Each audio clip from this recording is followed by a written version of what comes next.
పోలీసుల అతిపై AP high court మరోసారి నిప్పులు చెరిగింది.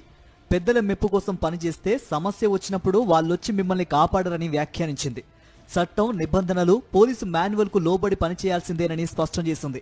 పోలీసులు తమ పరిధులు గుర్తెరిగి విధులు నిర్వర్తించాలంది ధర్మాసనం. పోలీసులు ఎలా పనిచేస్తున్నారో తమకు బాగా తెలుసని, అలాగే తాము ఏమీ చేయలేవని అనుకోవద్దని హెచ్చరించింది. ఏం చేస్తున్నా కూడా చూడనట్లుగా తమను కళ్ళు మూసుకొని ఉండాలని భావిస్తే అది ఎంత మాత్రమూ సాధ్యం కాదని తెలిపింది. పోలీసుల తీరు చూస్తూ ఉంటే తమకు బీపీ పెరిగిపోతోందంటూ వ్యాఖ్యానించింది హైకోర్టు. చాలా క్యాజువల్ గా కేసులు పెట్టేస్తున్నారని, వాంగ్మూలాలను సృష్టిస్తున్నారని పోలీసుల తీరును తీవ్రంగా ఆక్షేపించింది. ఏదో ఒక కేసు నమోదు చేయాలి, ఎవరో ఒకరిని అరెస్టు చేయాలనే రీతిలో పోలీసులు వ్యవహరిస్తున్నారని మండిపడింది. ప్రభుత్వాన్ని డ్రామా రూపంలో వ్యంగ్యంగా విమర్శించినందుకు కేసు పెడితే ప్రతి సినిమా హీరోను, ప్రతి నటుడిని అరెస్టు చేయాల్సి ఉంటుందని వ్యాఖ్యానించింది. వ్యంగ్య విమర్శలతో ప్లకార్డులు పట్టుకోవడం తప్ప, దానిపై రీల్ చేయడం తప్ప అని పోలీసులను నిలదీసింది.